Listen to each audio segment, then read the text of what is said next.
back at WNST Baseball All-Star Game. I got a chance to take my wife down. I did the workout on Monday.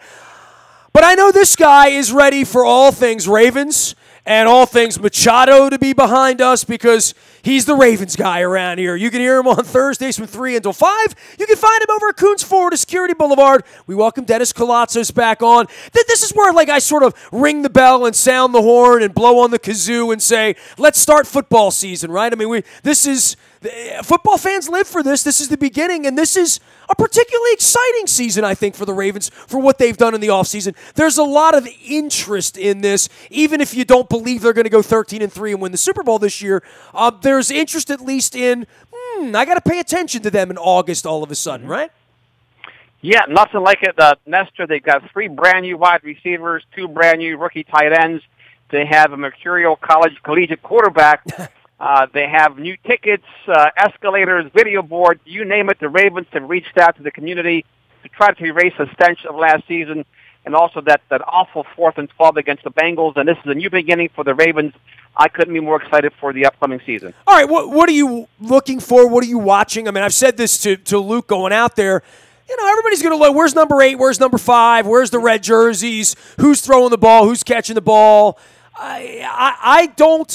I've seen this for, 23 years now, right? Like, other than injuries in training camp and other than really egregious problems, which are outlined by the coaches based on who they're putting on the football field in these preseason games and what roles they're assigning them to. 23 years into this, I can read the tea leaves pretty well to know who the coaches are happy with and who they're not. But this quarterback thing is something we haven't had around here, I don't want to say ever. You know, I guess I have to go back to the Dilfer Bankses or the Gerbacks, and every year with Redmond and Bowler and McNair, there was never any question as to who was going to be the quarterback. I don't think there's any question as to who's going to be the quarterback, but I don't know that we've ever watched 2 quarterbacks here in this particular way because of what Lamar Jackson represents. Yeah, it's going to be a wild ride for sure, Nestor, particularly when most pundits picture Joe Flacco in a different uniform next season. Everybody's convinced that Joe will be traded after this offseason. Many people think that Lamar Jackson will start for this team permanently, perhaps as quickly as the midseason. So that's very interesting to see. They definitely have invested a lot in Lamar Jackson with that number 1 draft pick and trading away a 2nd draft pick for him.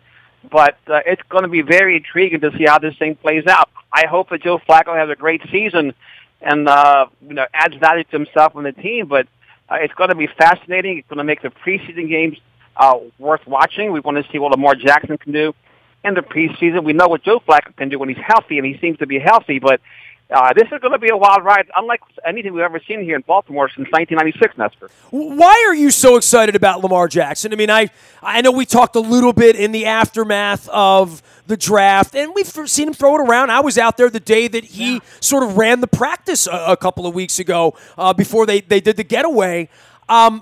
I love that Joe Flacco looks confident, upright, mobile, healthy, big arm, big smile, nice shave, full attention.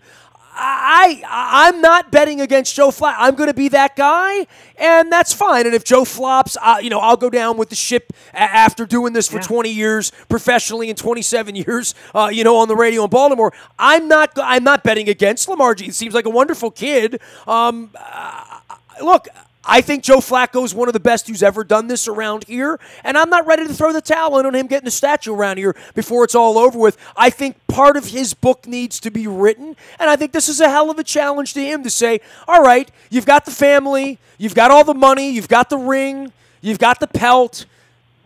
Do you want more? Do you want more? And I think that's a fair question. I don't think Joe Flacco's ever not wanted more. So I think on a personal level, because he's my all-time favorite Baltimore athlete for a lot of reasons, I'm going to bet on Joe instead of betting. He doesn't look wobbly, kneed, Johnny Unitas broken down, ship him off to San Diego, and let him run around in gold pants Joe Flacco to me yet. Well, here's the deal. We can want more in life, but the question is, are we willing to pay the price to get more in life? You know Joe a lot better than I do. I don't know what he does at the Castle. I don't know if he watches a ton of film. I don't know if he's invested in the game as much as it rates. I know Ray Lewis, Ed Reed always look at game film. Tom Brady looks at game film all the time. To look for ways to get better. So to want to get better and to be great is one thing, but to put the time in. So the question I have for you is, has Joe really put the time in to go from good to great? We've seen Lamar Jackson.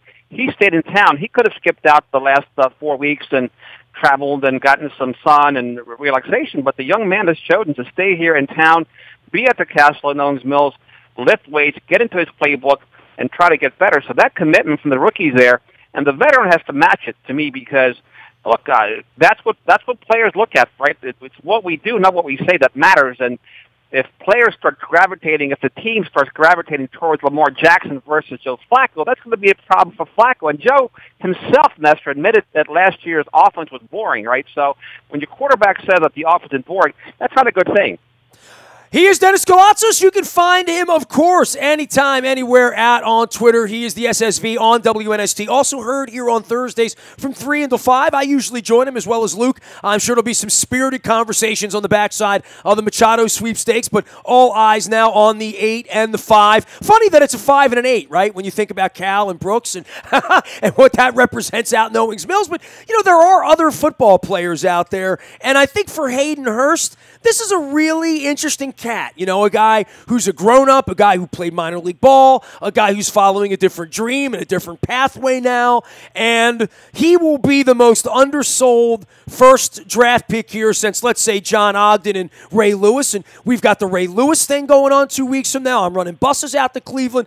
This is a pretty exciting, unique, different thing, but it allows this whole rookie class, all the Hayden Hursts, to sort of roll under the radar, because I think there's a lot more interest not only in Flacco and in Jackson and in where Suggs is and in where this defense is and who's going to run the football. I think it allows other parts of this to sort of come in quietly. Even C.J. Mosley's going into a walk year here, to be able to go out and play with a little bit of oxygen, because I think all the oxygen in the room is going to get sucked up by Flacco. And that's probably the way it should be. That's why he's making all the bucks, right? Yeah, but you talk about things under the radar. I think the Ravens running game could be the dark horse for the success of this team in this 2018 campaign, because Alex Collins coming back, look, he'll have the benefit of a full camp with the Ravens, the playbook, the scheme, the whole 9 yards. You got Buck Allen coming back, hopefully a healthy Kenneth Dixon. If the Ravens can shore up an offensive line, and if they can run the ball, there's no reason why they can't, that'll make the passing game that much more efficient. So I think that what's been missed in most conversations around town thus far is the running game, right? Their commitment to the run. John Harbaugh is old school. Greg Roman is old school. They love running the ball, right? That's what dictates the pace of the game. If the Ravens can get enough push from that offensive line, it'll make that offense really dynamic. And for all the Star Wars statistics that these quarterbacks have, you still have to have a semblance of a running game, Nestor. So I think if they're able to run the ball, that makes the team that much better. Den, in the case of the defense, I don't know that we're going to talk a lot about it, at least until Buffalo shows up and we see how we do against their kid, that they brought in to run their offense and their next savior. Then we got the quick turnaround. Have to go out to Cincinnati. I mean, we're going to be measuring this team pretty early on, but I don't know that we're going to talk a lot about the defense during training camp. I don't know that that we don't believe in them, and certainly what we saw last year, but for all the tread on the tire for a Weddle and for a Suggs and for the veteran guys and where we are on the backside of the secondary, Jimmy Smith and other guys, I think that test happens on September the 9th. I think we're all sufficiently satiated that the defense will show up at the beginning of the year. So I don't know that we're going to spend a whole lot of breath talking about that unless they're a real mess or there are injuries that happen here, which certainly is possible throughout the course of August. But I think the defense moves to the back here because I think we sort of consider that to be somewhat of an automatic around here. And that's an interesting thing given the changes on the defensive side of the ball and what Wink's going to try to do. Yeah, you mentioned Wink. I'm excited to see his schemes. And look, by all accounts, he'll be more aggressive than Dean Pease was. The players seem to like him a lot. They think they can get better with Wink as a defensive coordinator. And you mentioned the back end. The secondary is very, very deep. I mean, they may have to trade one or two cornerbacks. That's how deep they are. We have Tavion. No. You never do that. Come on now. Come on. They've got guys back like Jalen Mills. I mean, they're very, very deep back there. Anthony Everett, the fourth-round draft pick, another great player from Alabama. They're talking Marlon Humphrey starting across from Jimmy Smith, and you still have Brandon Carr back there. They're very, very deep on that back end. They're going to be very sticky, which will make the pass rush even that's not much more deadly. But that's where they have to get guys like Tim Harris and Judon and those guys, and hopefully Tyus Bowser, the other rookie from last year, to show some heat from the edge. If they can put pressure on the quarterback, Nestor, this defense could be a top 3 defense in the NFL. And you're right, we're not going to spend a lot of time talking about it, but they should be way, way up there unless things fall apart for whatever reason. But really excited about the Ravens defense and what they can do this year. I mean, they're bringing with potential. They have everything. They have experience, they have speed, they have size, they have power. They have it all. Look, I'm going to save most of the Machado stuff for, later and on the backside of this. And, I've been writing these Dear Orioles letters, and people can go out and see the hashtag at Dear Orioles, read them, hear them, whatever. I've got an Adam Jones Dear Orioles letter coming later in the week before they deal him off. I got to get a Britton one before they deal him off. So, I'm saving Showalter and Duquette and Chris Davis, Brady Anderson. The guys that I know are still going to be here. I'm going to do that. But this is a fascinating case study this week, Dan. I went down to D.C. I spent 2 days down there. I saw the cranes in the sky. Tom Boswell of the Washington Post and I had a long conversation. He said that neighborhood out in deep center field is one of the 10 most fascinating, popular neighborhoods in the world. It's the fastest growing neighborhood in the world, right? 10 cranes in the sky if you're up in the upper deck at Nats Park this week. And we're dealing Machado off. And, and I guess the baseball thing will become football around here. But this is a baseball-football issue to me as it relates to the salary cap and it relates to being able to keep your stars. Because next week, we're going out to Canton, Ohio to see Ray Lewis go into the Hall of Fame. And part of that is, and I don't want to call this, what it is, sort of entrapment. If one of your employees at Coons Ford wants to leave and go sell another line or another brand, he has the ability as an American to do that. In the NFL, it's a lot harder with a franchise tag and what the union is giving away and all that. So there is part of that is Ray Lewis was never really given a chance to leave. But from a fan standpoint, from what they're trying to build with the Shield and with the league and with the identity, that's not such a bad thing as LeBron goes out to L.A. now on his 4th tour of duty, 2 through Cleveland and Miami, that these stars move around, and Machado's going to go spend 10 weeks in L.A., maybe on his way to Pinstripe. The NFL that doesn't happen. And this Flacco thing and willing him off to the Chiefs or wherever, godforsaken Buffalo, wherever they're going to send him next, right? That the NFL has been better about this because the rules are different, but it's made the sport much more entertaining, much more fascinating across all 32 landscapes, particularly this time of the year where even the Cleveland Browns can look and say, we can be that little engine that was like the 49ers were one year and the Panthers were one year and the Eagles were last year, that we can be better and we can catch lightning in a bottle if we stay healthy and find a quarterback and find a coach. Boy, baseball, I was at the All-Star game the other night. I look around at all these jerseys of teams that can't win, don't have enough money to win, and the thing that struck me, and I'm going to talk about this because it's going to alter the way I view this moving forward. Dennis, I parked my car in center field on Monday for the workout, and I looked up and I saw cranes to my left, cranes to my right, cranes in front of me, cranes behind me. And I thought to myself, we're going to lose our baseball team here because this baseball team is going to become so powerful 10 years from now, the New York Yankees of the region, that the Orioles are quickly going to become the Oakland Athletics. And the NFL doesn't allow that to happen because they don't allow their best players the opportunity to go running around and ganging up on everyone like the Golden State Warriors have done and what the Lakers are trying to do and what the Yankees and the Red Sox are going to do when they make their run at their Machados and their Bryce Harpers at the end of the year. But the Nationals will be a team that will be able to keep their Bryce Harpers if they wish to, and they're building that thing big and strong. And it's going to destroy our city and the baseball team here because that thing's going to get gangly down there, and they're going to be the ones with the $250 million payrolls and all that sort of thing. And I'm very concerned about that, and football hasn't let that happen. And that's the reason that people are excited about getting their little PSL box because they saw the Eagles win last year and they believe the Ravens can win. And there is no selling to the fan base here that the Orioles can win before 2022, no matter how good Yasniel Diaz turns out to be. And there's my little soliloquy for you. But that is a football-related question because football fans everywhere are excited right now. That can't ever happen in the NBA or baseball because of the structure.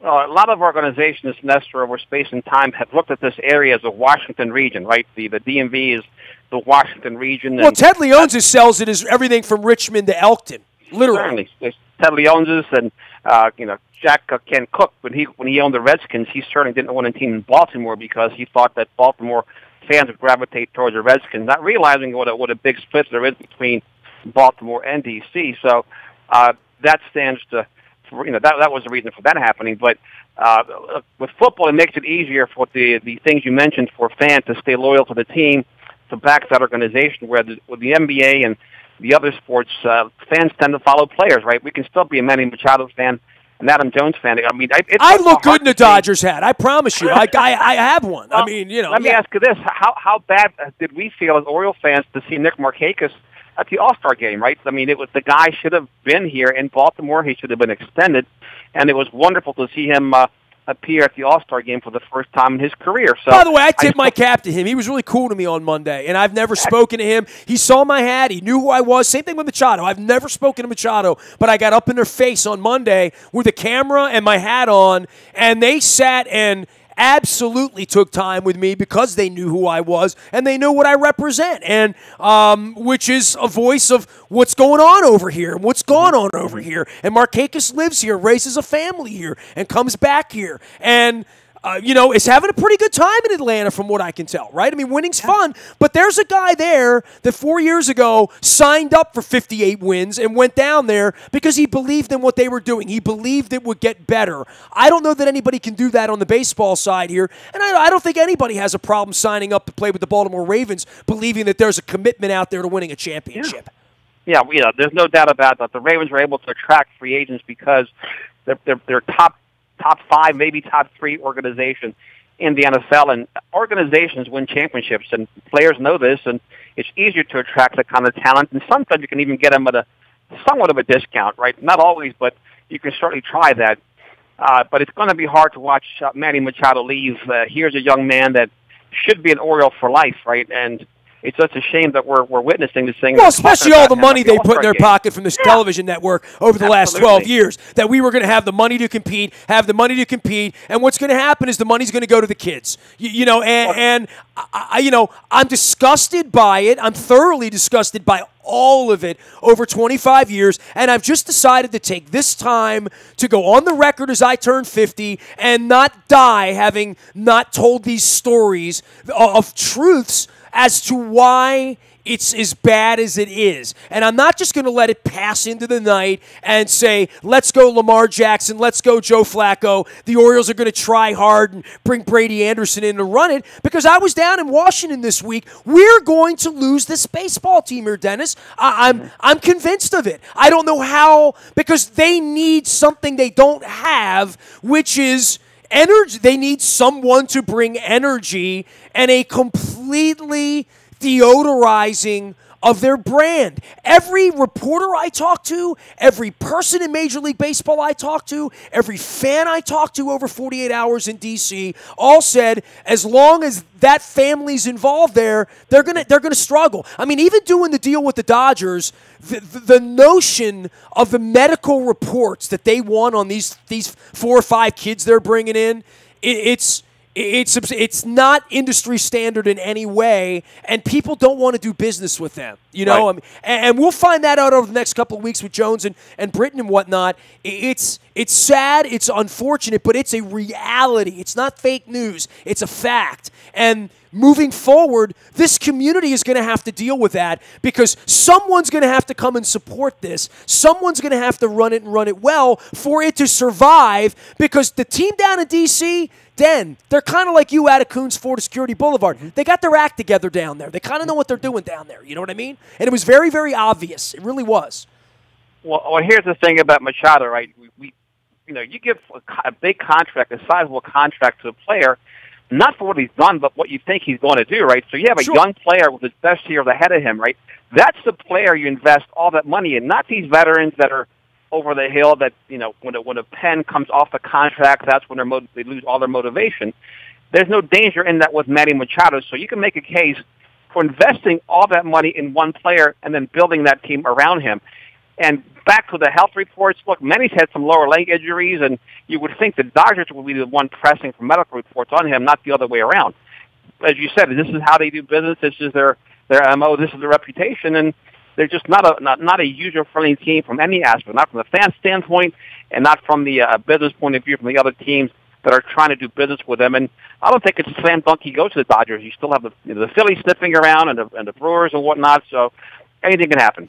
And the Yankees, can't forget about the Yankees. Those cats up there, they pay to win, and they want to acquire the best players. The fascinating part of me with him going to L.A. as opposed to, let's say, even Philly or Milwaukee or one of these other places, and I didn't ever believe they were going to deal him to the Yankees.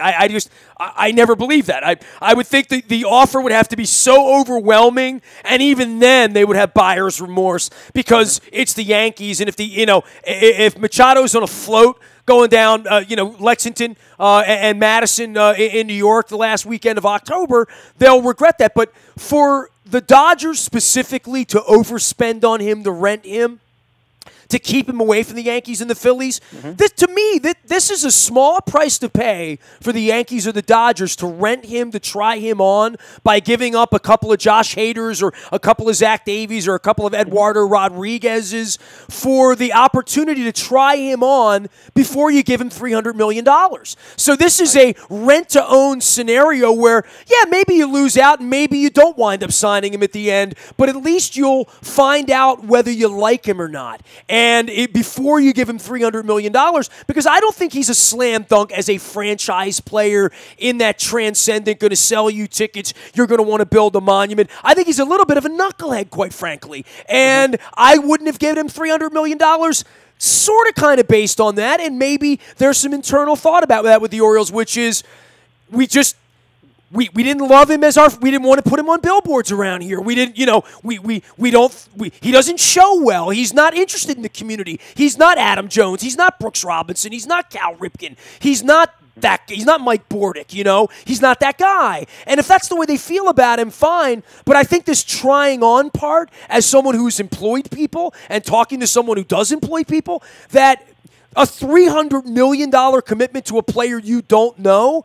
go ask the Red Sox how that Carl Crawford thing worked out, right? So I get it. I think that's a small price to pay for the Dodgers to try him on, and I don't think that's been brought up enough in all of this as to why the Yankees tried to get involved to say, maybe he'd come up here, maybe he'd be in love with us, maybe we'd be in love with him, maybe we'd be in love with him and he'd still go sign with the Dodgers. But that's okay. At least we get to try him on.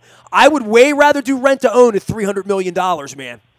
Yeah, the other part of it, he wants to play shortstop. He's a better third baseman, and I don't know how deep he's going to dig his heels in and demanding he plays shortstop, right? So the Dodgers right now have a hole at shortstop, but when their shortstops come back, I mean, they can make if they're going to extend Manny, he'd have to play third base. Which is where he belongs. But, again, I did use the word knucklehead in here, so you can go have at that however you would. Dan, tell everybody what's going on out at Coots Florida Security Boulevard, because I know it's a little warm out there. Monday and Tuesday, the hydration, as Coach Trotz would say, was significant. Yeah, it's warm, but the only thing hotter of the deals here at Coots Florida Baltimore, we're saving people thousands of dollars on a daily basis. Nestor, they're flying in from all over the country. We get people from California, Florida, Texas, New York, Ohio, you name it, they're flying in here. The internet, right? Internet's changed all that. The internet. I mean, Saturdays here, we have more people in our show from out of state than in-state. So for all of our listeners out there, we're just a short drive from wherever you can hear our voice. And I tell you what, we save people a lot of money. Still 0% for 72 months. Money's cheap, and which makes your buying power a lot nicer, a lot greater. F-150s, Mustangs, convertibles just flying off the lot. I have over 1,000 brand new vehicles in stock in Nestor and over 200 pre-owned vehicles, and no better place. I can't even see blacktop out there. I look out my window. We have cars everywhere, and they got to go. That's the other part of it. So we put pressure on ourselves, not just to get the inventory, but then to move it. Dan, you're off your sales game, man. You said pre-owned. You meant pre-loved. I'm just pre-loved. You know, pre-loved. I love pre-loved vehicles. Pre-owned, pre-loved. We have the best of the best, and because we sell so many used vehicles, we get the best of the best in trade-ins. Right? We don't have to go to auction and worry about where the vehicle came from. We can check them out here. We can take our time. And last month alone, Nestor, we sold over 100 vehicles to customers who've done business with us before, just to show you the strength of the store. We do a ton of repeat referrals thanks to great customers and advertising that we do here on WNST. Appreciate you, Dan. We'll be back on Thursday, 3 to 5. We'll pick up our Machado conversation on the backside of the trade and all that stuff. And stay in touch, man. You got it. It's football season. We've been waiting. Here we go. Be well and stay cool. I know who's really happy, John Harbaugh, because he's got extra practices. We're headed off on the Ray Lewis trip. You can learn about that under the Road Trips tab at WNST.net. You can find me on Facebook, Twitter, LinkedIn, Snapchat, Instagram, streaming live on our Facebook, as well as our YouTube WNSTV channel. Don't forget, the morning newspaper ships directly to your email inbox each and every morning. It's all brought to you by Planet Fitness and PlanetFitness.com, where it's still $10 a month to get in the best shape of your life, guaranteed. Also brought to you by the Maryland Jockey Club and our friends at Laurel, where they are racing this weekend. All of the entries up on the front of WNST.net in the left column, as well as in our morning newspaper. I am Nestor, a very available individual. Nasty at WNST.net reaches me anytime, anywhere. We are WNST.net, AM 1570, and WNST, Towson, Baltimore. And we never stop talking Baltimore sports.